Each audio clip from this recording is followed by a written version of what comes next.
Hoje é dia de visibilidade trans e para celebrar a data, a Secretaria de Justiça promove uma série de atividades, como rodas de conversa, mesas temáticas e cursos que defendem a maior inclusão e aceitação de pessoas transgêneras dentro da sociedade. Confira agora na reportagem. Paula Bennett é transexual. Ela saiu do interior de Minas Gerais e hoje é coordenadora da diversidade LGBT. Uma caminhada nada fácil para quem sofre com preconceito desde cedo. Eu sempre falo, são 3 grandes desafios que uma pessoa trans passa. O primeiro é se entender, né? É a questão interior, a autoaceitação, o que eu sou, né? Depois a aceitação da família, que é o segundo estágio. Além dessa questão da família, nós temos também a outra etapa, que é a mais difícil, a aceitação da sociedade. Dados da Secretaria de Segurança Pública apontam que o número de ocorrências por discriminação de gênero e sexo no DF aumentou de 2017 para 2018. Foram 56 casos no ano passado, contra 52 no ano retrasado. Pensando em promover a igualdade, a Sejus está realizando um evento de 15 dias para dar visibilidade à causa trans. Machismo, racismo, transfobia, LGBTfobia, intolerância religiosa é um problema de toda uma sociedade, né? E eu acho que todas as pessoas brasileiras têm o direito, e está na Constituição, né? De ser feliz, de serem livres, né? E ninguém deve ser julgado pela sua sexualidade, pelo seu gênero. O subsecretário de Direitos Humanos do DF revela que o preconceito e a discriminação ainda estão muito presentes, mas comemora os avanços conquistados nos últimos anos. Aqui no Distrito Federal nós temos, né, o ambulatório trans, foi um grande avanço. Também o nome social, né, o respeito ao nome social dessas pessoas. A própria criação da Delegacia de Crimes Raciais, crimes de intolerâncias correlatas, que é a DECRIM. Aqui no DF, há 2 anos, funciona a Delegacia de Repressão aos Crimes de Discriminação. A DECRIM tem um papel importante na garantia de direitos da comunidade LGBT. É uma conquista muito grande você ter uma unidade especializada para tratar dessa temática, né? Porque é uma comunidade que se sentia desprestigiada e agora ela se sente acolhida, tem um tratamento especializado aqui. Isso incentiva que ela venha registrar a ocorrência, venha denunciar eventuais abusos e possa exercer melhor os seus direitos, né? E amanhã no Parque da Cidade ocorre o ato Se Plantarmos Respeito, Colheremos Mais Amor. E para mais informações sobre outras ações pelo Dia da Visibilidade Trans, é só acessar sejus.df.gov.br e a programação vai até 8 de fevereiro. Olha, como se não bastassem os problemas de sujeira e lixo a céu aberto em várias cidades do DF, quem anda pelas ruas da capital também pode se deparar com um problema antigo, a chamada poluição visual. As faixas com propagandas de venda de imóveis, serviços e até de eventos estão por todos os lados, prejudicando principalmente os motoristas. Faixas como essas são espalhadas pela cidade todos os dias. Anunciam imóveis, promoções e serviços. Já fazem parte do cenário urbano da capital. Mas fica o alerta da AGFIS. São ilegais. A propaganda, aparentemente barata, pode sair cara, já que as multas começam a partir de R$ 570. Isso dependendo do local e a quantidade, porque é por metro quadrado. Então ela vai aumentando conforme a metragem da faixa e a quantidade. Ao todo, 45 funcionários da AGFIS trabalham de segunda a sábado para recolher essas faixas. Um trabalho que para alguns pode ser algo parecido com enxugar gelo. Mas o fato é que somente no ano passado, mais de 45 mil faixas foram recolhidas. Para o superintendente de fiscalização da AGFIS, faltam mais funcionários para fazer o trabalho e também mais campanhas educativas para que a população se conscientize da poluição visual provocada pelas faixas. Tem que ser mais educado, né? Porque trata-se de uma poluição visual, né? É um crime ao meio ambiente, né? É um dano que causa à população. Então, teria que ter mais uma parte educativa. Os motoristas dizem que as faixas podem atrapalhar o trânsito. O certo é não pôr, mas eles colocam sempre, não tem jeito. Eu sou totalmente contra. Impede a visibilidade, você se distrai e além de deixar a cidade feia. E atenção máxima, a tragédia com a barragem de Brumadinho acendeu o sinal de alerta para as condições de barragens de todo o país. E aqui no DF não poderia ser diferente. A primeira da lista é a barragem do Paranoá. O governador do Distrito Federal, Ibanez Rocha, pediu um laudo da SEB sobre as condições da estrutura. E a previsão é que esse levantamento seja entregue ainda hoje. O laudo sobre a barragem do Paranoá foi uma determinação do governador Ibanez Rocha. O local, construído na década de 60, tem capacidade de armazenar 498 milhões de metros cúbicos de água. Depois de tantos anos, a estrutura que fica sobre a barragem apresenta algumas rachaduras no asfalto. Mesmo antes de receber o relatório, o governo revelou que a retirada dessas fissuras e outros pequenos reparos, como recapeamento, serão feitos no local. As condições da barragem também preocupam o Conselho de Engenharia e Agronomia. Tanto que no ano passado solicitou à SEB informações sobre a manutenção do espaço e, inclusive, criou uma comissão para acompanhar o caso. Nós já vimos alguns problemas por falta de manutenção na barragem do Paranoá e esse assunto, esse tema veio à discussão no nosso plenário do CREA e aí constituímos essa comissão e o primeiro passo que nós tomamos foi realmente de solicitar a parte responsável, que nesse caso é a empresa SEB, que nos fornecesse todo o plano de manutenção, a parte de quem é o responsável técnico, né? De acordo com a SEB, a barragem passa por um processo de monitoramento de 15 em 15 dias e revelou ainda que faz um acompanhamento mensal sobre os problemas da estrutura.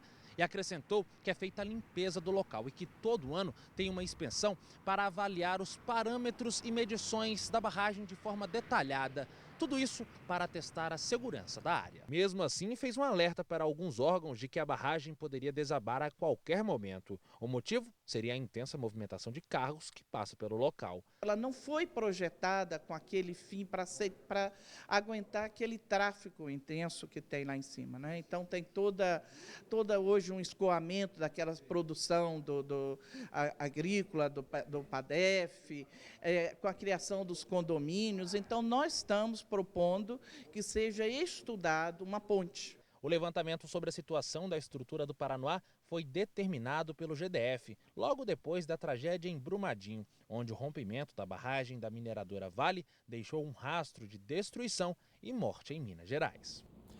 A gente vai conversar sobre este assunto com o Cláudio Humberto, já está com a gente por aqui. Muito boa tarde, Cláudio. Todo cuidado é pouco depois de mais uma tragédia? Todo cuidado é pouco e quem passa por ali na barragem do Paranoá sabe o que eu estou falando. Eu passei por lá agora neste fim de semana.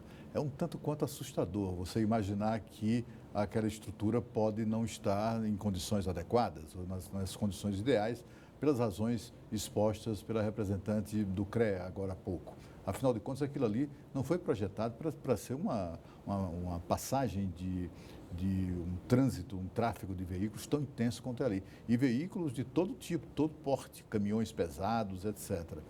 Talvez esse desastre em Brumadinho alerte as nossas autoridades, sirva para alertar as nossas autoridades, no sentido de que alguma coisa precisa ser feita ali, como lembrou a representante do CREA, talvez uma ponte, algo sobre aquela barragem que elimine um eventual risco de danos que possam comprometer a segurança. Você imagina, o rompimento da barragem do Paranoá significa simplesmente, minha gente, o fim do Lago Paranoá. Significa simplesmente o fim de um elemento que nós temos de natureza, em que se transformou o lago, sem o qual a vida em Brasília é muito difícil. Portanto, é preciso logo tomar providências para que a gente mais tarde não venha a lamentar por alguma tragédia. Olha, a política de segurança de barragens foi tema da reunião do Conselho de Governo, comandada pelo presidente em exercício, Hamilton Mourão. O presidente Jair Bolsonaro permanece internado na UTI do Hospital Albert Einstein, em São Paulo. Ontem ele passou por mais uma cirurgia para retirar a bolsa de colostomia e religar o intestino. De acordo com a equipe médica, Bolsonaro apresenta boa evolução clínica e tem detalhes chegando com a Renata Dourado, já está com a gente. Boa tarde, Renata. Olá, Rodrigo, boa tarde para você, para o Cláudio, para todos que estão aí nos acompanhando. O presidente Bolsonaro passou por uma cirurgia complexa, delicada, né?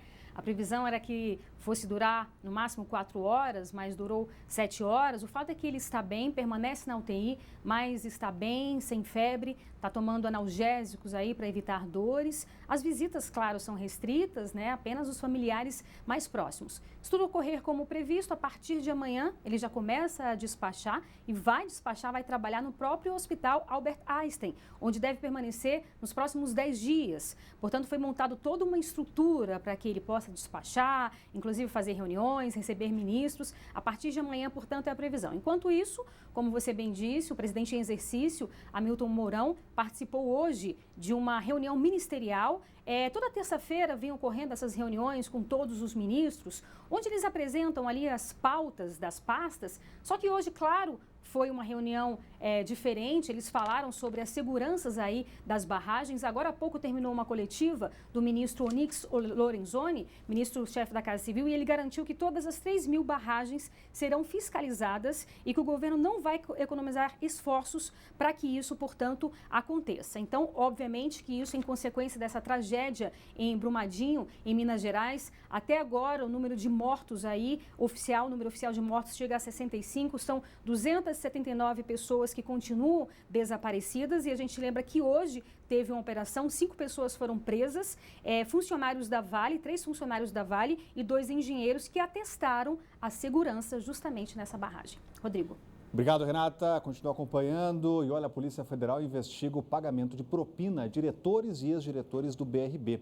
Segundo a investigação, a propina era paga em troca de investimentos em projetos como o extinto Trump Hotel, no Rio de Janeiro, atualmente conhecido como LSH Lifestyle. A operação, batizada de Circos Máximos, cumpriu mandados de prisão e de busca e apreensão em endereços comerciais e residenciais aqui no DF, também no Espírito Santo e ainda no Rio de Janeiro e São Paulo. Entre os investigados estão diretores atuais, ex-diretores, ex-presidente do banco Vasco Cunha Gonçalves e recém-nomeado para presidir o Banco do Estado do Espírito Santo, Paulo Renato Figueiredo, neto do ex-presidente da República, João Figueiredo, e Diogo Cuoco, filho do ator Francisco Cuoco. A operação se baseia nas delações premiadas de executivos da Odebrecht, do corretor Lúcio Funaro e do empresário Ricardo Rodrigues. A Polícia Federal acusa os envolvidos de um esquema de propina para liberação de dinheiro para projetos como o do hotel, que davam prejuízo e não passavam por análise técnica adequada. Cláudio Humberto, governador Ibanez Rocha, falou em abrir a caixa preta do BRB. Exatamente. O governador ficou muito impressionado com os relatos que ouviu sobre as safadezas que se passavam no Banco de Brasília, no BRB, sob gestão de Vasco Cunha Gonçalves, o ex-presidente. Na verdade, ele está na condição de presidente licenciado, enquanto não assume definitivamente a presidência do Banco Estatal do Espírito Santo, que é o Banest. Mas agora preso, ele fica inviabilizado, inclusive, para essas novas funções. Os chamados atuais diretores que ainda que foram presos e que são alvo dessa investigação, não são diretores escolhidos pelo governador Ibanez, ainda são diretores remanescentes do governo de Rodrigo Hollenberg, diretores que ainda estão por serem substituídos, porque não depende apenas da escolha do governador. O governador escolhe o presidente, como já está escolhido, Paulo Henrique, e deu ao novo presidente o poder de escolher os diretores que quisesse. Esses diretores já foram escolhidos, mas passa por um processo longo de aprovação no Banco Central. Enquanto isso, ex-diretores continuam exercendo os cargos. É por isso que 2 deles foram presos hoje, junto com o ex-presidente Vasco Cunha Gonçalves, do BRB. Eles são acusados, há documentos indicando que eles receberam propinas, minha gente, de no mínimo R$16,5 milhões.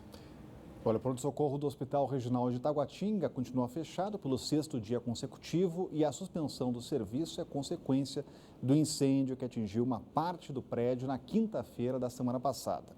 A Secretaria de Saúde disse que os esforços estão sendo concentrados para que o atendimento seja restabelecido à população ainda hoje. Já o ambulatório do hospital voltou a funcionar normalmente. O governo afirmou ainda que uma equipe de servidores está ligando para os pacientes para remarcar as consultas que foram canceladas. E a seguir, no quadro Consulte o Doutor, vamos falar sobre o processo de desintoxicação de drogas. O Band Cidade volta já.